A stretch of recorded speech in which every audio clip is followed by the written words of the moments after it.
listening to PetLifeRadio.com.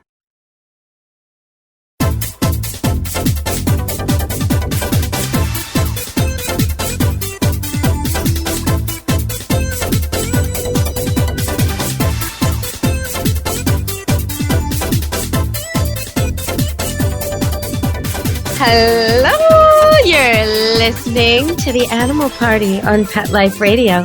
That's right. I hope you have your party hat on.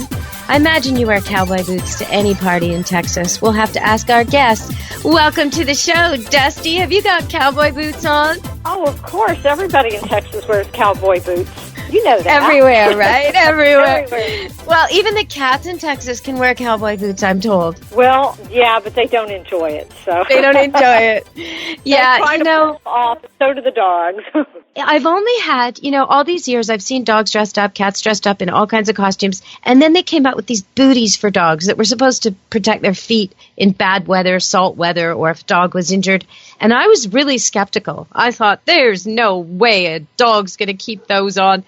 And then I had a guest of mine, a dog, come here, big dog, with an allergy to grass, of all things. And he's sent to a 5-acre farm, my place, which is grass, right? Everywhere. Grass, grass, grass, grass. It's lovely. Dogs love it. Okay, so now what do I do? So I bought these boots for him. Dog's name was Van. Big, white, fluffy, poodly guy. Giant dog. Put the purple boots on him, and I thought, okay, this is going to last 10 seconds. No, it didn't. His feet were so sore and so red and so itchy from his grass allergy that the minute we put those boots on, he was like dancing dog. He was so happy. He didn't take them off at all. We had to take them off when he came in. It was like amazing. So I think sometimes they know, and they know when you're dressing them up with something inappropriate, don't they? I believe they do. They know that this is embarrassing. I don't know what the picture looks like, but yes, I don't want this on my head. I'm a dog. I do not need a hat. I am a cat. I do not need a sweater. That's sort of the thing. I think they know. But have you ever, have you ever seen the things for cat paws to stop them from maybe scratching your sofa, or do those work at all? I would think my cats would just spend the entire afternoon getting them off. Well, the nail caps actually do work, but they can be a little bit of work for you. First of all, the cats don't like them, so they are going to pull them off and chew on their feet a little bit. Some of them will come off. They're tiny, so if they swallow them, it's probably not going to be a big issue. But the thing is, they work really well, and I tested them one time, and I left them on my cat's feet as long as I could, and they almost grew into the pads. So when I saw that, it was an important thing for me to learn because they don't automatically come off. And you have the instructions that you're supposed to take them off after 6 weeks. So they really do mean that. Do take them off after 6 weeks because you don't want them growing into the pads. So, I've had bad results myself when I've had a professional manicure and I didn't remove the gel nail or whatever. I didn't realize it was a different thing now. And I just thought, oh, good, it lasted. And then I realized, well, that's not very good for my nail underneath there. So right. I think some of these modern things. There, then you're going to get fungus and all kinds of stuff. So yeah, it's got to be worse for cats, though. I mean, I'm not crawling around the litter box, so right. I kind of would think taking them off would be definitely a must. Okay, so there was something in the news I wanted to ask you about, and at first because the news, they like to make things sound very, I guess, like there's two sides and a victim. So they announced it as a new breed ban on Air Canada. And I thought, oh no, I've got to hang on after the commercial break to find out what this is. What's the new breed they're deciding to say is too vicious to fly on the airline? Okay, let's see. Well, it wasn't that. It was actually, I think, maybe a goodwill gesture in a way, although I don't know what people are going to do, and it will affect cats too. Air Canada has decided that it is no longer safe for them. They do no longer want to take the risk of flying any dogs, and I assume cats, with the pushed-in face. Now, I understand the reason, and maybe you can talk about this with cats, but with dogs, they have extra breathing problems, extra issues, and pressure and flying can make them, collapse and die. So Air Canada doesn't want to do that anymore. And some of the owners are really, trying to sue them, trying to change things because Air Canada did have a good dog policy and does have points. And so there's some issues there. But I don't know, would you, if you had a pushed-in face cat, would you fly it, Dusty? And do you think the airline should be able to say no on that basis? Well, I mean, let's face it, no airline wants to get sued because an animal dies in their cargo hold. I mean, first of all, you don't want to have to pay for legal fees and payouts, but also it's just not good PR. Because we all hear the things, the stories about the airline lost this cat or lost this dog, and nobody wants that. But I recently adopted a pug mix, and I'm not sure what he was mixed with, but he has an actual snout. He has a snout that sticks out by like 2 inches. So fortunately, he doesn't have the issues of the brachycephalic dogs. And, I mean, how would people feel if they put their cat or dog in a hold and they died? I mean, it's just nobody wins that situation. So but then these people what's their choice? They're going to either not travel with the pet, not take the pet, rehome the pet, travel some other means like, by land. Maybe they're going to just go to another airline. I mean, I don't know. What do you think their options?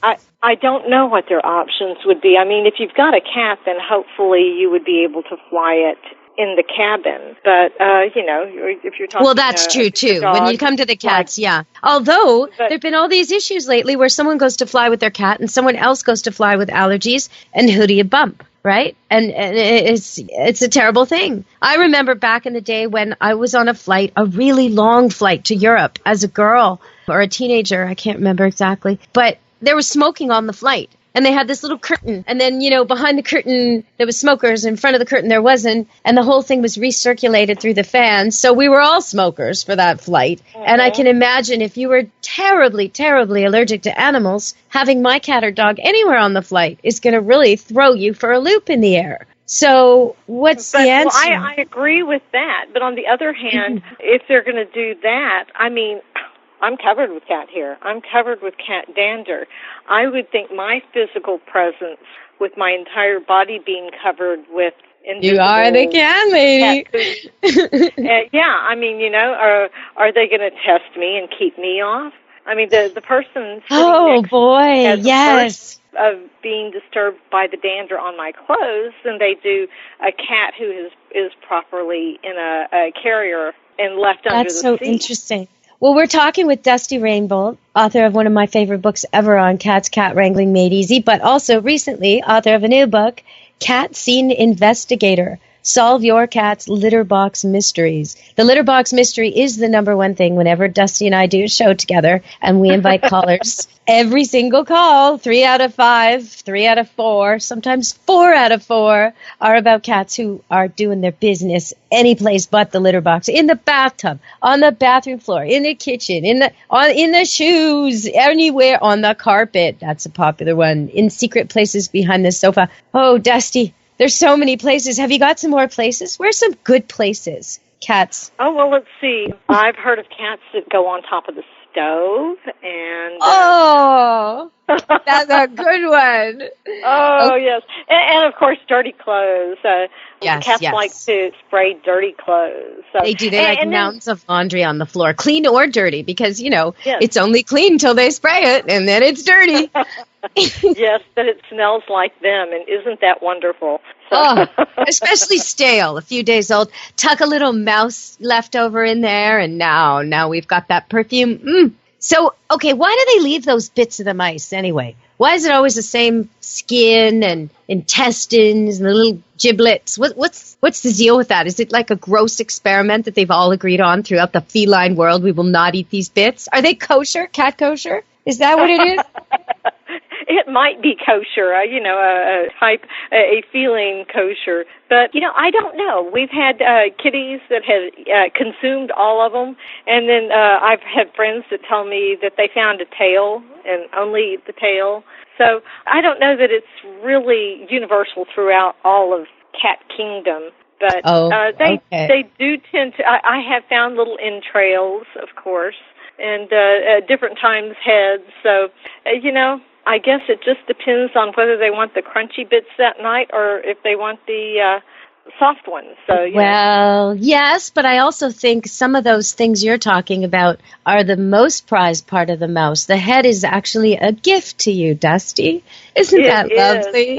Happy birthday, Dusty. Here's a mouse head, decapitated, warm and fresh, for you to step on as you wake up. Isn't that nice? That's nice. Been there, done that. I've totally done that. I used to tell a riddle. I forget how it goes.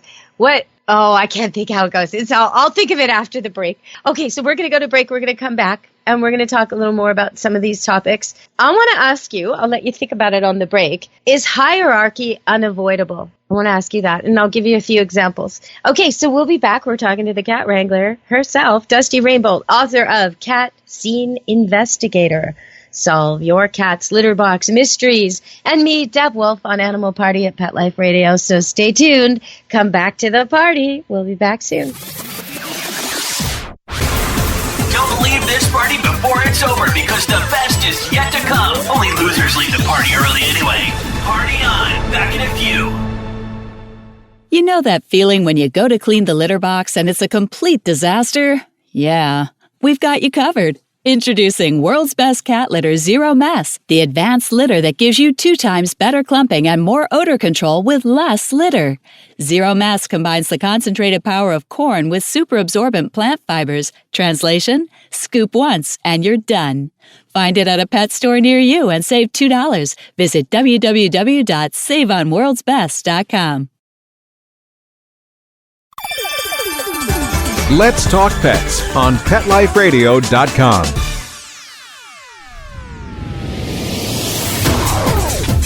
You're inside the VIP room with the hottest party in town.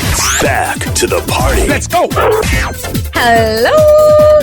You're on Animal Party on Pet Life Radio with me, Deb Wolfe, and my guest, one of my favorites. I think my favorite cat guest. I think so. Yes, definitely. Dusty Rainbolt, author of Cat Scene Investigator, Solve Your Cat's Litter Box Mysteries. If you have a cat that is leaving you presents, not dead mice, but actual urine and feces and little poopies and pooplets and streaks and marks of any kind, you need this book, Cat Scene Investigator, Solve Your Cat's Litter Box Mysteries.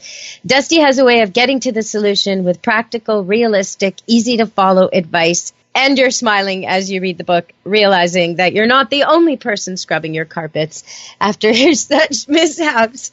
So, Dusty, is hierarchy unavoidable? I have this cat, Tiger, and he's a good size male. And I have these 2 little ones that are much smaller than him and younger than him. And whether they're together or apart, they're sisters, they pick on him. And he is so cowering and submissive and wussy. And then I have another cat, Knuckles, who used to be a pretty chill kind of, I used to joke he's like a Rastafarian. Every day is a good day, and he's always mellow. And, even when this big giant cat from next door started visiting, intact cat, and taking food and everything, he didn't blink, just doesn't care. Well, he's decided to pick on Tiger too now, and really pick on him, attack him sometimes outside. And I almost think like Tiger's inviting it by being such a wuss. But no matter what cats I have, sometimes the bully will get old and die off, and then somebody else seems to become the bully. So in a moderate way, Knuckles isn't a tyrant. Is it unavoidable? Is it okay to let them have their status? It depends. How old are the youngsters that are kind of picking on him? How old is he? They're about 2 years difference. I think they're about 3 or 2, and he's about 4 or 5. They're quite young. Uh-huh. And then the one who's like in charge is a couple years older than that. They're not, nobody's elderly. Nobody's like, Tiger should be in his prime. He should not be such a wuss. But that's my terrible judgment of my daughter's cat. Maybe he isn't a wuss. Maybe he's doing the best he can. Well, I'm doing research for my new book, which is another multi-cat book. And what I'm learning, this is new for me. I don't think hierarchy is avoidable at all. I mean, you think about it, dogs, they have a hierarchy. It's, if you have more than one dog, you've got the hierarchy.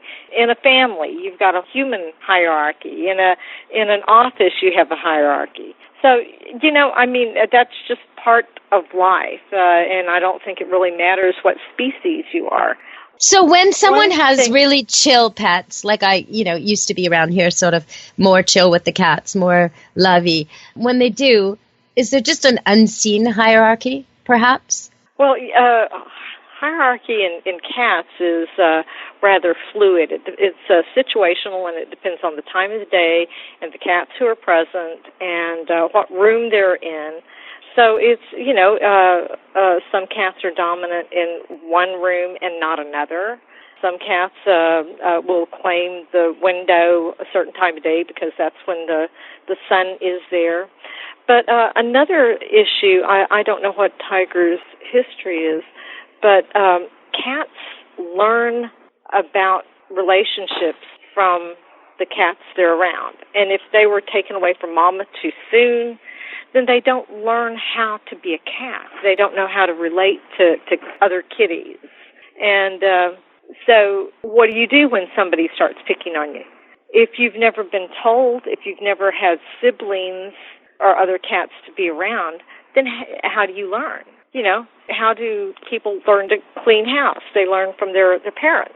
How do they learn what to drive? he does is he cowers and complains in a really loud voice. Until more come sometimes. Like instead of one picking on him, now there's two. Or Knuckles, the big guy, he'll just be fed up with it and jump him. And then I don't know what to do because there's sort of a moving ball of two cats. Nobody ever gets hurt. Nobody ever bites. There's hardly ever even fur. So I kind of think it's mostly posturing. Is that right? It could be, but you do need to intervene because obviously this is not fun for him. No. And, hierarchy is one thing, but picking is a whole different thing.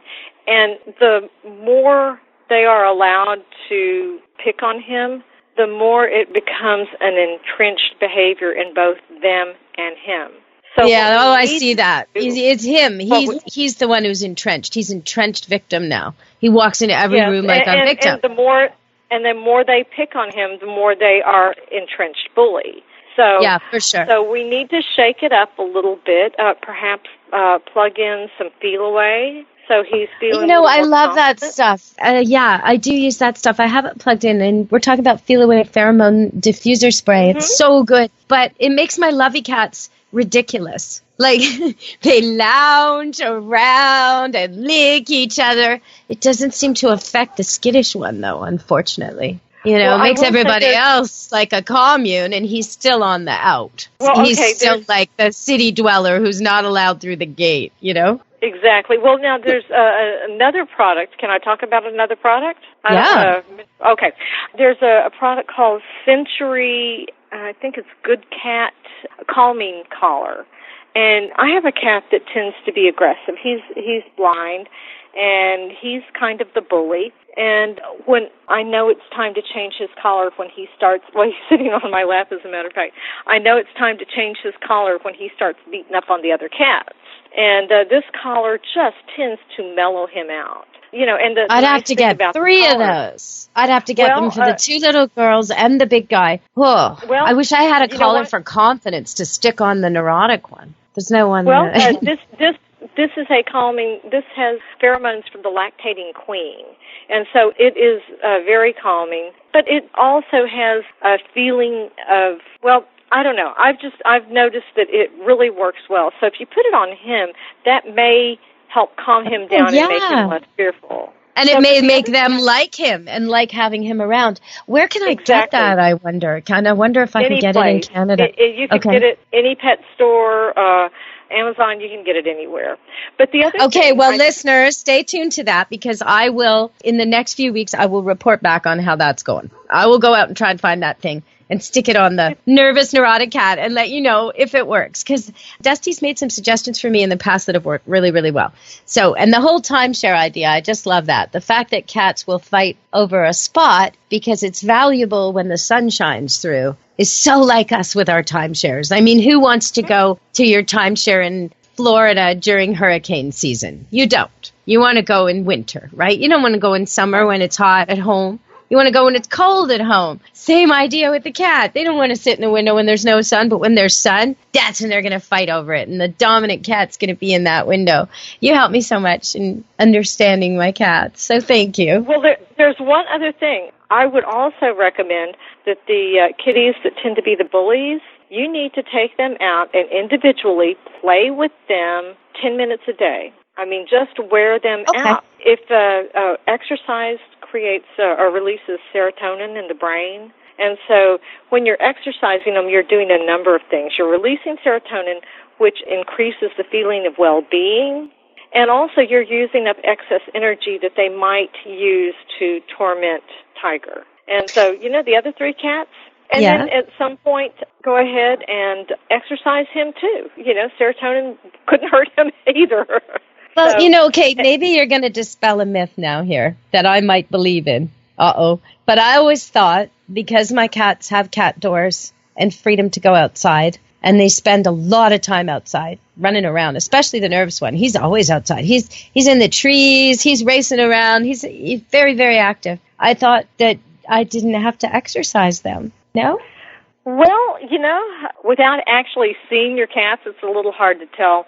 But it never hurts to give them more exercise because, it's a bonding experience for you. So even if he's getting plenty of exercise, is he getting really active exercise? How much activity is he getting? I mean, he is climbing trees, but there's a lot of hunting. It's all hunting. So it's a lot of watching, stalking. Maybe it's not that active. And then they eat, of course. So they're on the chunky side, if that's what you were asking. But it doesn't. I didn't ask that, but yeah, let's give them 10 minutes of active play twice a day.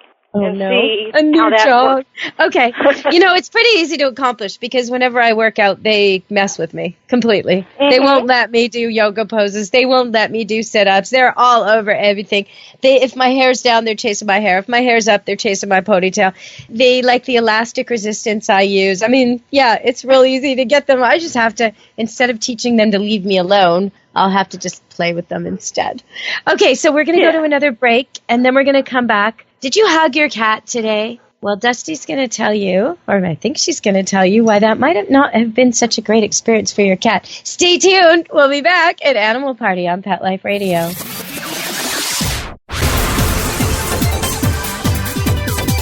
Don't go anywhere, because the best is yet to come. Stick around. Everything we tried failed except the Dynovite. The standard run-of-the-mill tests and treatments. Cortisone. Antihistamine. Multiple creams, antibiotics, spray. Multiple prescriptions. Steroid injections. The shots, antibiotics. Steroid cream. No results. It was neglect. The other owners didn't care enough about him to take care of him and to give him the nutrition he needed. A nutritional supplement like Dynovite. To be the healthy, happy dog he is today. DINOVITE.com. If you want the dog to be healthy, you got to feed it something healthy. Put some nutrition in your dog. The vet that I trust recommended Dynovite. The dog I have today, because of Dynovite, has a sparkle in his eye, a lush coat, healthy skin. When you rescue a dog, you've got to feed him right for life. Dynovite will make your dog a happy dog. Dynovite is nutrition. Dynovite for life. 859-428-1000. 859-428-1000. DINOVITE.com. Hi, I'm Dana Humphrey, the founder of Whitegate PR. We have been specializing in PR and marketing in the pet industry for over 10 years. If you have a pet product or service you would like to promote, give us a call. We can help create awareness for your brand on TV, radio, magazines, newspapers, and blogs. Feel free to reach me directly at 619-414-9307 or learn more on our website at whitegatepr.com or follow us on Facebook. Let's talk pets. Let's talk pets On Pet Life Radio. Pet Life Radio. PetLifeRadio.com.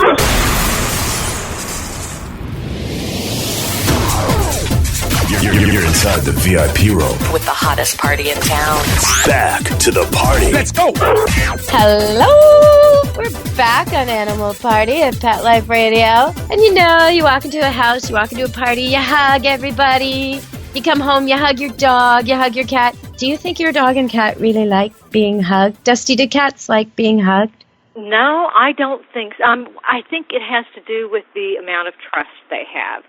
But one thing that people don't think about, they'll pet their cat, and the cat kind of enjoys it for a few minutes, and then all of a sudden they're hissing or they're scratching or biting or whatever. And cats in colonies have companions, and they will associate with these I like to call them BFF, best feline friends. And so they're BFF. They'll groom each other and cuddle and lay their head on top of their back or whatever. But cats generally groom the head, the throat, the face. They don't go down and touch the back of the lower back or the tail or the tummy. And so I recently read this one paper that said that people who are on the receiving end of teeth and nails when they're petting them probably pet them in a place that cats are not intended to be touched. And if you pet your cat around the neck and face, that's where they're supposed to be groomed, and you'll get the best reception. However, you touch them in these other places, they might be sensitive, they might be painful, and you might get bitten. I think about hugs. I have one cat who loves to be hugged, jumps into my arms, puts its paws one side of each neck, on my neck, and kind of puts its face right under my chin. Mm-hmm. But it is a cat that I rescued at 3 weeks age. It was brought to me with another cat. It's that little one I was talking about before, the two little girls. And they had to be milk fed. And so it has all these mixed up ideas about who I am. It really does. It has no idea that I'm a human and it's a cat, and it's not clear. The rest of my cats, when I hug them, they'll accept it, and they'll purring and try to sort of change how I'm cuddling them. They'll sort of try to walk over me or on me or whatever. But they don't really like being made to feel tiny and small and surrounded and helpless. That's not really their thing. And that's what hugging kind of does to a tiny little animal, I think. Well, or a tiny little dog, too. When you're prey like cat is, somebody grabbing you like that is a very threatening thing. I mean, cats feel threatened just when you stare at them, much less when you grab them and cuddle them. That's why in a room full of cat lovers, the guy who is avoiding eye contact with the cat's all over him.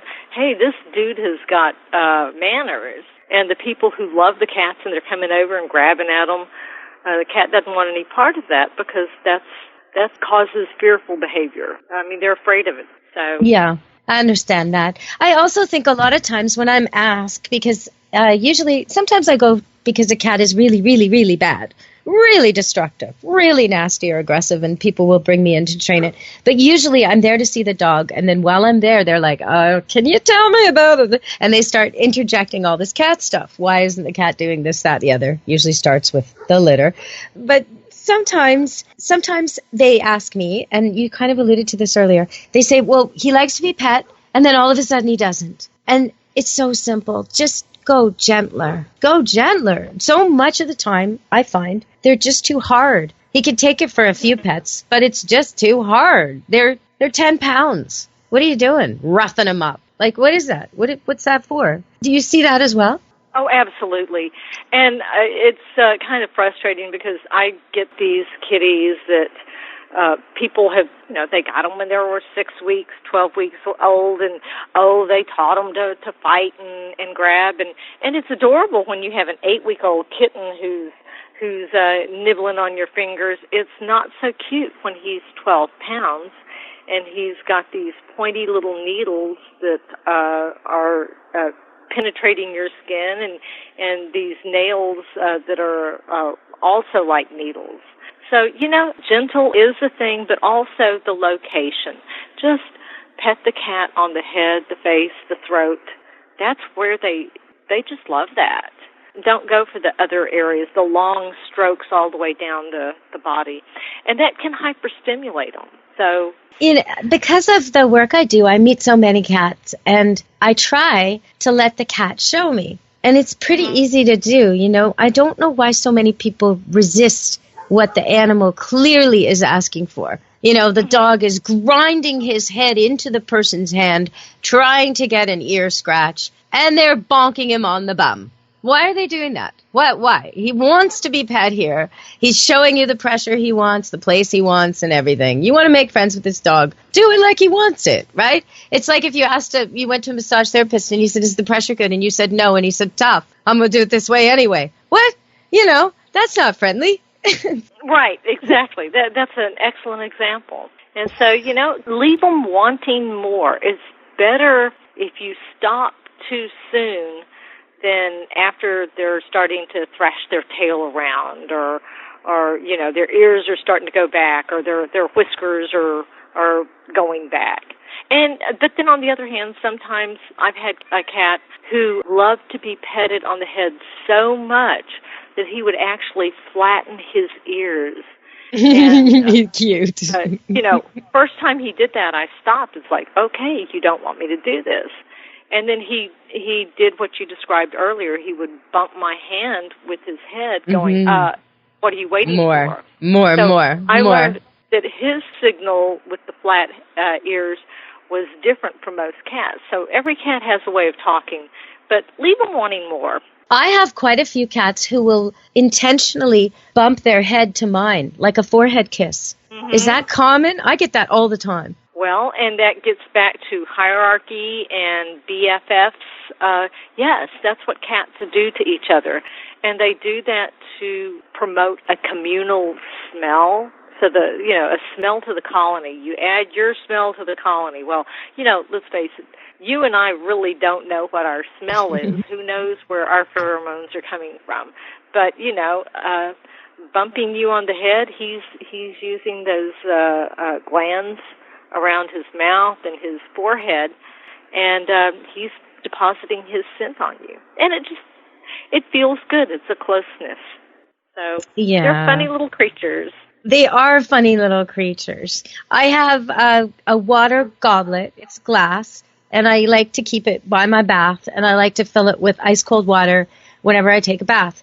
But every single time I use it, I know that I must wash it out and rinse it out and start over, because my cats find this goblet irresistible. And I don't know why it is. If I use another glass that's more narrow, they'll get their faces stuck. It's like they have a passion for drinking my water in my glass, even though they have fresh water. They have water dispensers and fresh water. And sometimes I will even try and preempt this by giving them fresh water. And they still come in and try and get in my glass of water. What's going on with that? You know, I can't read kitty minds. No! Dusty! I cannot read kitty minds. But, I mean, you know, the freshness. It's kind of like when a cat, my guess is, it's like when a cat wants to drink out of a toilet, or a dog. Okay, you change the water every day in the bowl, but the toilet bowl gets changed many times a day. So it's always cool, it's always fresh. And, you know, I don't know. Maybe the material has something to do with it, too. You know, if you're drinking wine out of a plastic glass, it has one That's true, taste. The glass. Maybe and they then, like the glass, you drink it out of crystal, it's a finer glass, it's going to have a better flavor. And so, you know, maybe whatever the material is that their bowls are made of aren't as tasty. You know, that could be plastic, it, yeah. If it's plastic, it doesn't stay cool. It tends to be a little warmer than water in ceramic or steel or glass. So that makes sense. Make sure they can't get their heads caught. I have some, and they also, not just my cats, but I've seen many cats on YouTube, and my cats do this too. They will crawl into a sink. Why do they like the sink? Why do they like a box? You know, it could be that the sink is cold, nice and cool, and if they have a lot of fur, or, you know. I mean, who knows? They love or boxes. Warm. It's a type of box. It's a container. Cats are weird. Cats are weird. No, that's absolutely true. And, some hunt mice and some hunt birds and some hunt bugs and worms and disgusting things that they'll bring in. So, it's just a variety of gifts when you own a cat, isn't it? It is. We had one kitty, and she was a foster cat, and she was the most amazing mother. We had 6 of her kittens, and she would disappear and then come back. And the first time she had 2-foot snake, and it was still alive, so I grabbed it and threw it outside.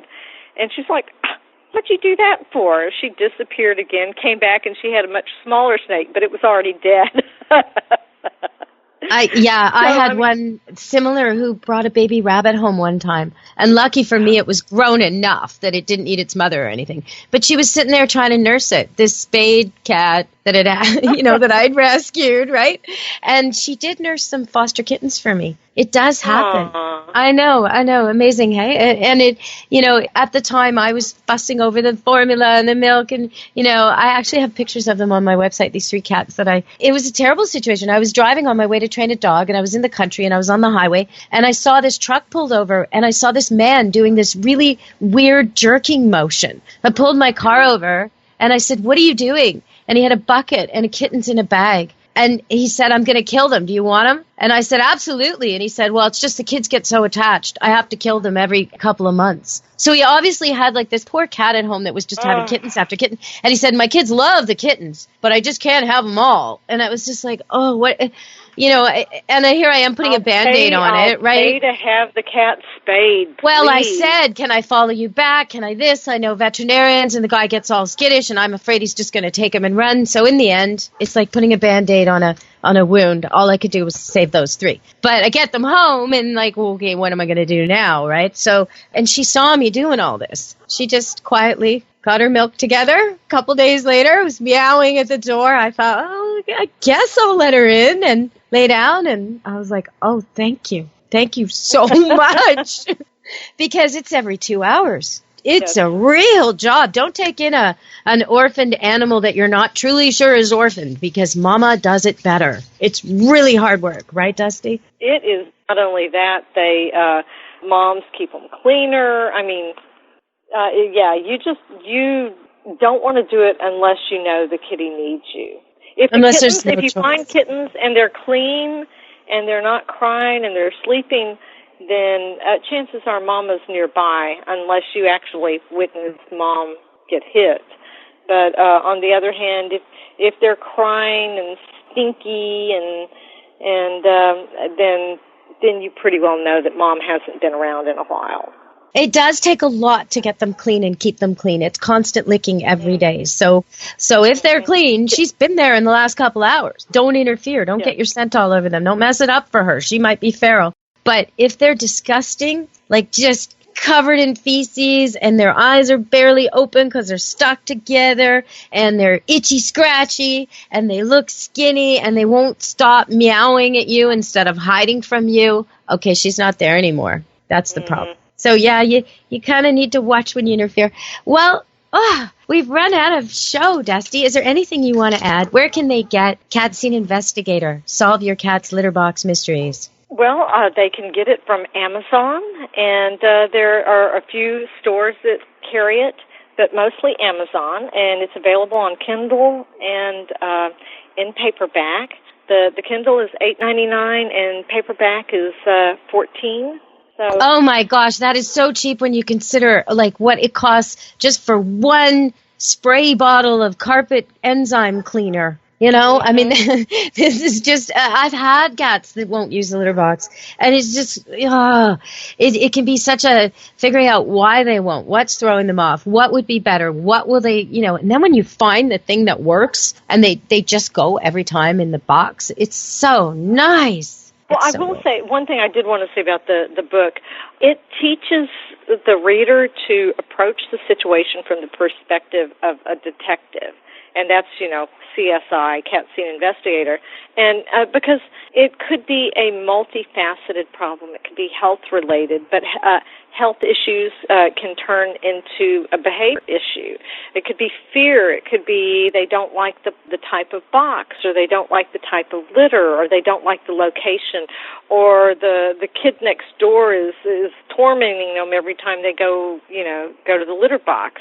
So there are just, one thing I found surprising is from one of the people I interviewed said that she had a client, the litter box was in a closet in the utility room, and none of the lights were on, and so the cat was afraid to go to it. And so she said, just get one of those little $5 lights that don't require, battery power, and you just turn it on, and ta-da, they did that, and the cat started using the box. He was afraid of the dark. But of course, I found that. You know what? I found that with one of my cats who's no longer with me, but when she got elderly. And it surprised me because she never had litter box problems. Then all of a sudden she wouldn't go into a big giant closet, right, with a litter box inside it that she'd always used, wouldn't go in there anymore. And I put a nightlight outside it. It wasn't even in it. It was one of those, it has like a motion sensor. I think it was $1 at the dollar store. And it would just come on when the room was really, really dark with a little tiny nightlight, like for kids to see their way to the bathroom, that kind of thing. And it wasn't even shining directly in the area, but she was like, oh, okay, I can see now. I think their eyesight gets worse as they age. Their night vision gets worse, maybe. Well, also, and cats can't see they can see in low light, but they can't see in no light. And they are, I can't emphasize this enough, they are prey. Everything that's bigger than them wants to eat them. So even though they're in your house, they still have those same instinctive fears. And they don't want to wind up in the stomach of a coyote. So, and there could be a coyote in that closet. They just can't see it. So, right. Okay. There could be, but if they, I always think more like a dog. So I right away say, but the cat can't smell the coyote. Therefore, no coyote in the closet. They shouldn't need to see it to know it's not there, right? Mm-hmm. Well, but they do. You would think, but they are prey. So they have better. They have better imaginations than dogs, it sounds like. Because a dog would just be like, well, I know there's no coyote in there. I don't have to see. The cat's like, I don't know. Better check it out. It could be there. Yep. You never know. That's so funny. You never know. That's so funny. You make them sound a little paranoid, I gotta say. You know what they say? Just because you're paranoid doesn't mean they're not out to get to get you. And I think that's the perfect way to describe cats and how fearful they really are.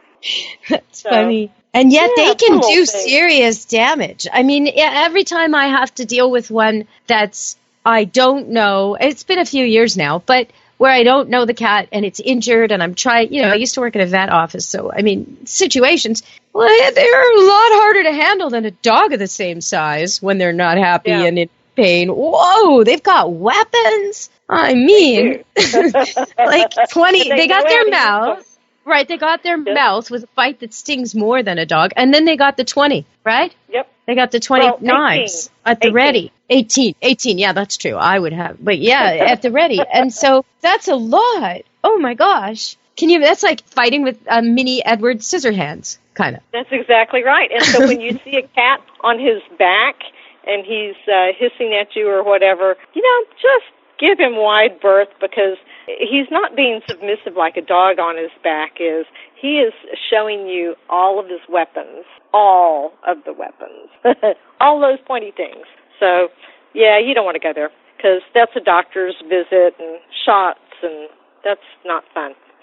Well, if you have been listening to this interview and you've wondered where you can find out more about this body language stuff, like how you know when a cat who's lying on his side and looks chill is actually about to attack, or how you know which of your cats is the bully or the victim, or which of your cats is dominant, or who's afraid, it's surprising stuff, go to Cat Wrangling Made Easy. That's the book. And if your cat is not using the litter box, for whatever reason, you can figure out what the reason is and then fix the problem. It may be as easy as switching locations or litters, or it's some simple thing, but you got to figure it out first. So get Cat Scene Investigator. Solve your cat's litter box mysteries, and you'll stop cleaning up those urine mistakes and feces mistakes that are just so disgusting. But I know you love your cat, and it might be just such an easy solution, right, Dusty? I mean, usually it is an easy solution, I find. It can be. It can be. So, and also, the sooner you take care of it, the easier it is to overcome the issue. The more it becomes a habit. Habits are hard to break. It doesn't matter whether you're a dog or a cat or a human. Once something's a habit, it's very hard to break. I had a cat with a bad habit, an elimination habit, as you called it at the time. And you told me I think it was 3 weeks. She had to be prevented from soiling the wrong area for a full 3 weeks. No exceptions to even consider that the habit might be licked. And, you know, when I think about myself or other humans I know with habits, I used to bite my nails as a teenager, and it took me more than 3 weeks to stop. You know, I know people who smoke cigarettes. It definitely is not a 3-week, okay, done and dusted, never want a cigarette again. I don't see that happening in 3 weeks with people. So if that's true, that's remarkable. But it's still really hard to keep your cat from doing the bad habit for 3 weeks. It's so hard. So it's easier to catch it quick, right? That's right. And I give in CSI, I give a lot of recommendations for preventing them from getting to the area, making the area not nasty to us, but uncomfortable unattractive. For them. Yeah, unattractive, absolutely. I know there's so many reasons why your cat might not be using the litter box. Don't assume that the cat can't be trained, that you can't solve the problem, right, Dusty? That's right. And go to my website. It's dustycatwriter.com, and that's writer, W-R-I-T-E-R. Okay, everybody. So we're going to wrap up now. I'll have Dusty back probably in a few weeks or longer if it takes me longer to try out this Sentry Good Cat calming collar, because I want to try it. I got to go find one and then get the cat to tolerate wearing it, and that'll be a bit of a trick. But we'll have Dusty back. If you would like to see my golden doodle puppies, born Chinese New Year, so that was the end of January. They're just 3 weeks and a bit now. They've got their eyes open. There's 10 of them. They're on Facebook, Camp Good Dog, so check them out. They're adorable. And we got video, and we got posting pictures, and plus all the dogs at Camp Good Dog in the snow that we had a couple weeks ago, and now playing in the grass and playing with each other. So if you like looking at dogs, then Camp Good Dog Facebook is where you want to go. Okay, Dusty, thank you again for such a great interview and some really great cat advice for myself. Well, thank you for having me. I always enjoy getting to speak to you and your listeners. You are the cat expert that the cat trainers need to talk to. That's how that goes. So you are a resource. Just having you on the air makes me solve problems. Boom, boom, boom. Now I can go back to the many cats in my life and my customers' lives and straighten things out just a little. So thank you very much, Dusty. We'll be seeing you soon. I know the most common problem, the number one reason why cats end up homeless is because they're not using the litter box. So if you've got one that isn't using the litter box and you've taken it to the vet and there's nothing medical or physical and you're just ready to just give up, just get this book, Cat Scene Investigator, Solve Your Cat's Litter Box Mysteries. You'll be on your way to a clean house and no guilt and the cat you love, and it may be as simple as turning off the buzzer on your dryer. It may be that simple, but you've got to figure out what the problem is first. So let Dusty help you. Thank you, Dusty. Until next time, from Dusty Rainbolt and Pet Life Radio, Animal Party, and me, Deb Wolfe, be good to your animals.